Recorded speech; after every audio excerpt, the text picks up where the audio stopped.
Hey, what's up YouTube? Dan the Fix-It Man.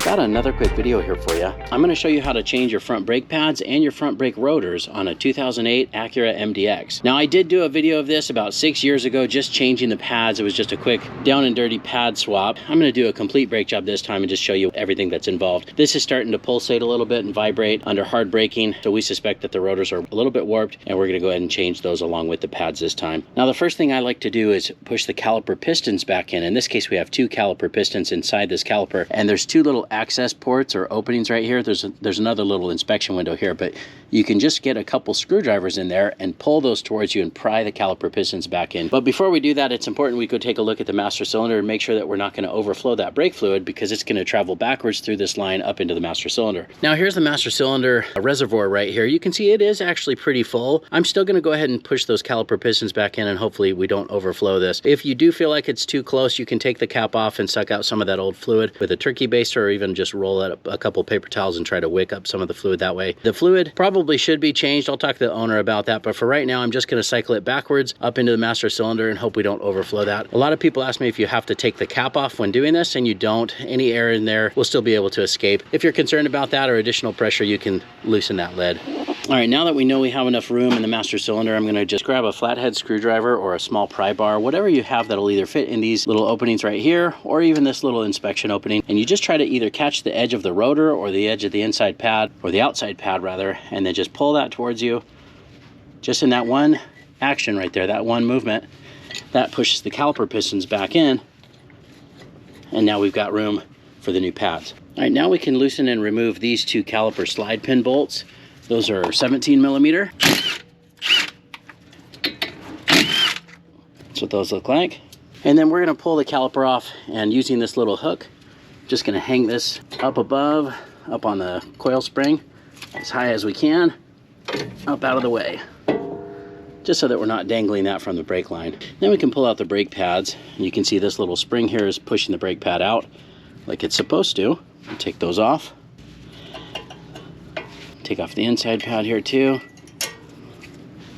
All right, now we can take off this caliper bracket. Okay, so these are a 19 millimeter, and I'm going to use a little bit heavier impact on this. It's helpful if you have one hand on this bracket so that you don't drop it when these bolts come out. I'll just grab these bolts and take this bracket off.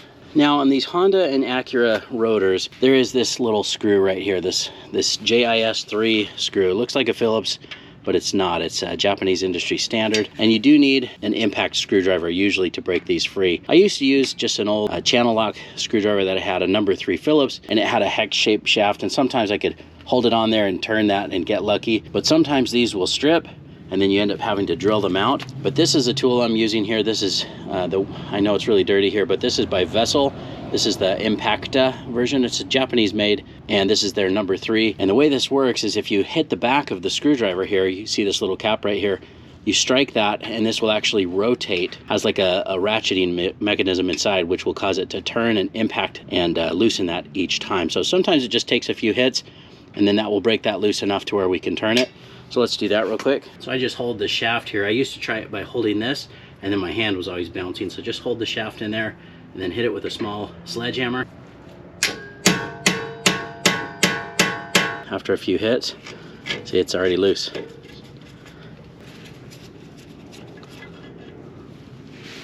Now the rotor just came right off here as well.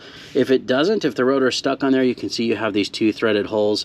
You can get a metric 8 by 1.25 bolt, or 2 of them, and turn them in, then that will act as like a force screw or a press, and that will push the rotor off. Or you can just give it a few whacks with the Rotor Remover 9000. That works pretty well too, also known as the small Tanya Harding. But since this is loose, let's just pull that off. And before we put the new rotor on, I'm going to clean this hub up. You can see there's a little bit of rust. Wasn't too bad. Again, that's why the rotor came right off. In some areas where you have a lot of rust, the hub here can rust really bad and get stuck to the rotor. So it's a good idea to clean that off with a wire brush. In this case, I'm going to use a drill with a little wire brush here. Just make sure you wear safety glasses if you're going to do this.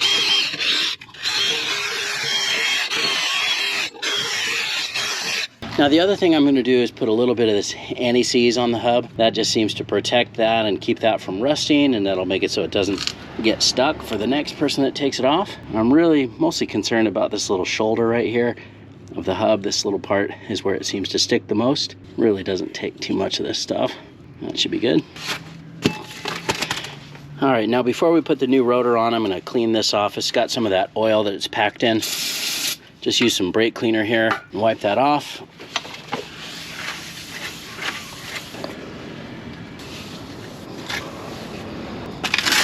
And then when we put this on, we do need to make sure that we line up this tapered hole with the hole on the hub there, so we can put that screw back in. Let's just wipe off this side. It's just some sort of a packing oil so that this doesn't rust. And I'm gonna put the screw back in. I know some people don't reuse these. They don't even put them back in. They say that these screws are only there for manufacturing down the line to hold the rotor in place, but I'm just gonna put it back in like I usually do.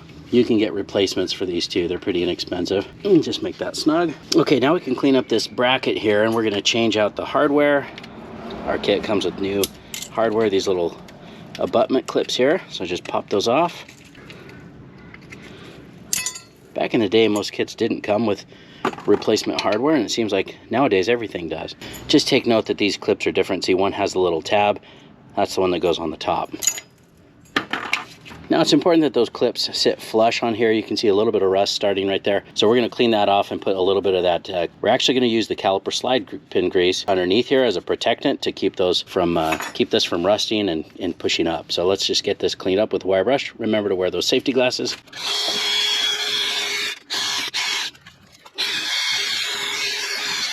That looks a lot better. Now we're also going to take out and clean and re-grease these slide pins.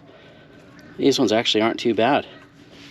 So do these one at a time. You'll notice some of them have the little rubber bushing here. This one looks like it's in the top. Sometimes they're in the top, sometimes they're in the bottom. I just always try to put them back where they came out. We'll just wipe that grease off, and then sometimes I'll put it back in once or twice to try to get any additional grease. And then this is the brake grease I'm using here, the synthetic caliper grease by Versachem. That is this pretty blue color. So we'll just get this brushed really nice. We can put that one back in. Now when you push it in, you can see that little rubber, this little rubber boot should just pop up onto the little shoulder here on the slide pin. Let's see if, there we go. And then sometimes you just need to squeeze the boot to burp out any air. Just make sure that it's moving freely and spinning freely. And that looks good. Let's do the same thing with this one here. Pull this one out.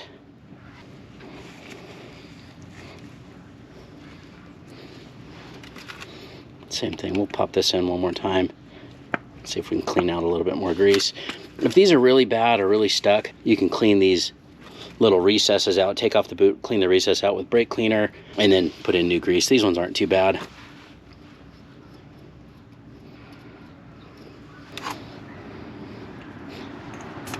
There we go. Just burp out the air, make sure they're not pushing out.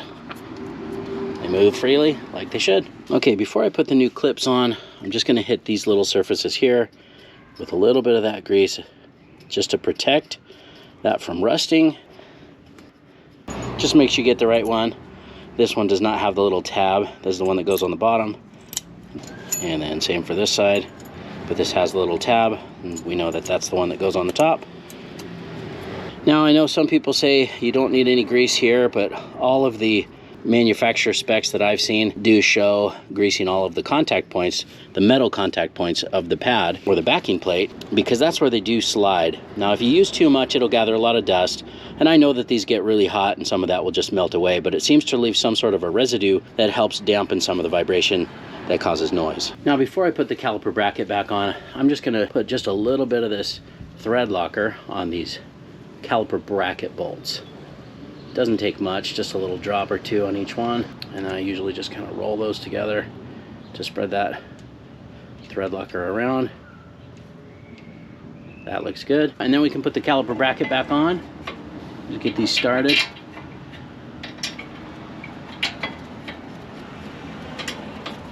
Just gonna zip these on real quick. Now the torque spec that I found online for these caliper bracket bolts is 101 foot-pounds. This is the Gear Wrench 85062 torque wrench that I use, and it actually goes up to 100. So what I'm going to do is set it to 100 and then just go one more, one louder, right? Let's give it a try here.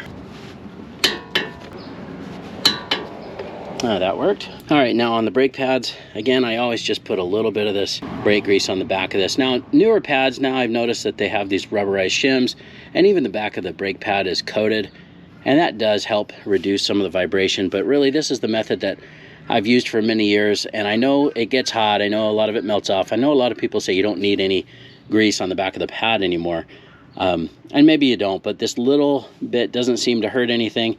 And it does seem to leave some sort of a residue that just helps dampen vibrations and that keeps your brakes quiet. So I'm going to continue to do that a little bit at the ends as well. And that's just a grease that helps it slide in and out of these channels as the brakes need to move and release.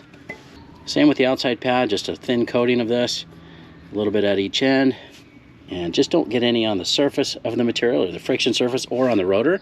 If you do, just make sure you wipe that off, and then we can kind of put these in a little bit of an angle, and then they just press right in. They fit perfectly. Now, a couple more things. Before we put the caliper piston on, we do need to put on those little V-springs that push these pads out, but as soon as you put them on, you need to have your hand holding that. So before I do that, I'm going to get this caliper cleaned up a little bit. We've got a lot of debris on this one, so I'm just going to hit this with a brush.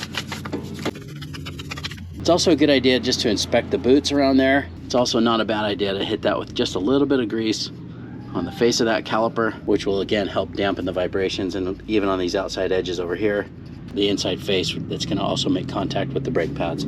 Okay, so this is the tricky part. What I'm going to do is just put these springs in and then try to get the caliper down with one hand. So I'm going to put these V-springs in like this, and then I have to squeeze the pads together so that they don't fall out. If you let go, these are just going to push off and fall down. So you got to keep one hand on there while we grab the caliper. And this is the tricky part because we have that hook on there. See if I can take that off.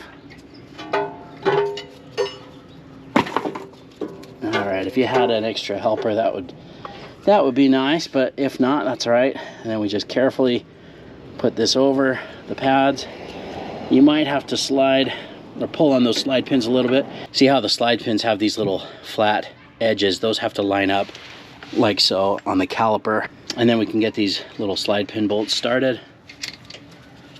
Sometimes you got to just lift up a little bit on the caliper to line those up.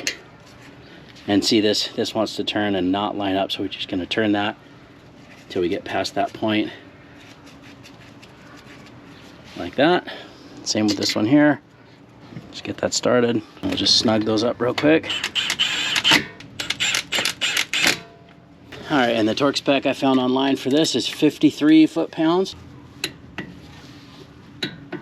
And you're done. Now, it's important before you drive off to make sure that you step on the brake pedal several times. Don't step all the way to the floor, but just step about halfway each time until it feels firm. What that's doing is pushing these caliper pistons back out, pressing those pads up against the rotor where they need to be. And just remember to top off your master cylinder, or make sure that that brake fluid is at the appropriate level before you drive out as well. I hope you liked the video. Please give it a thumbs up and subscribe if you don't mind. That does help me out. I'll get a link in the description where you can pick up some of these parts and tools used in the video as well. Thanks so much for watching, and good luck.